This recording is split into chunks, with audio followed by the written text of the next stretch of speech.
একদিনের নোটিশে এই সেনাকুঞ্জ ছাড়তে হয়েছিল বেগম খালেদা জিয়াকে। সেখানেই 14 বছর পর রাজ্যের হাসি মুখ নিয়ে সশস্ত্র বাহিনী দিবস উপলক্ষে উপস্থিত ছিলেন তিনি।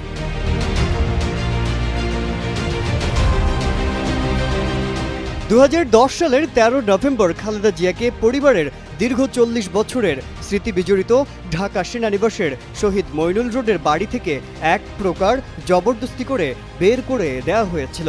সেই সেনানিবাসের সেনাকুঞ্জে সশস্ত্র বাহিনী দিবস উপলক্ষে অতিথি হিসেবে হাজির ছিলেন তিনবারের সাবেক প্রধানমন্ত্রী বেগম খালেদা জিয়া।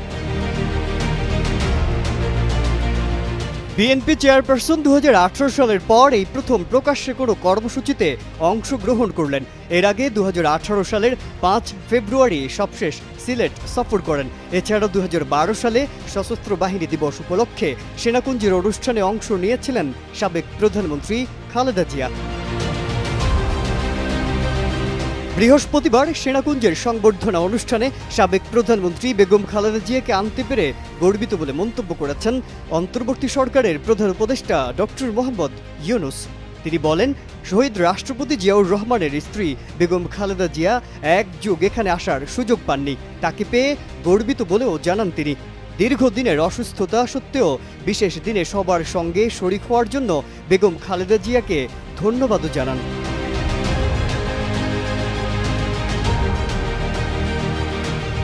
প্রত্যক্ষদর্শী সূত্র জানিয়েছে, খালেদা জিয়া সেনাকুঞ্জে পৌঁছালে সেনাপ্রধান জেনারেল ওয়াকারুজ্জামান, নৌবাহিনীর প্রধান অ্যাডমিরাল মোহাম্মদ নাজমুল হাসান এবং বিমান বাহিনীর প্রধান air chief marshal Hasan Mahmud Khan তাকে অভ্যর্থনা জানান।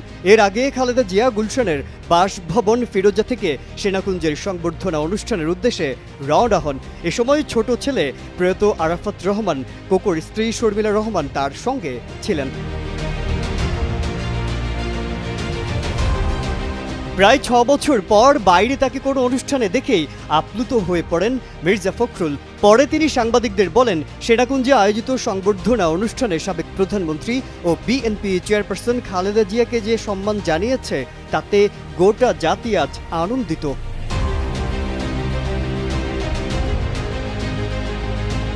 এর আগেই সংবর্ধনা অনুষ্ঠানে পৌঁছান বিএনপির মহাসচিব মির্জা ফখরুল ইসলাম আলমগীর। সেনাকুঞ্জের সংবর্ধনা অনুষ্ঠানে বিএনপির নেতা ডক্টর খন্দকার মোশাররফ হোসেন, মির্জা আব্বাস, গয়েশ্বর চন্দ্র রায় ও আব্দুল মঈন খান সহ দলটির স্থায়ী কমিটির সদস্য সহ বিভিন্ন দলের নেতারা উপস্থিত ছিলেন।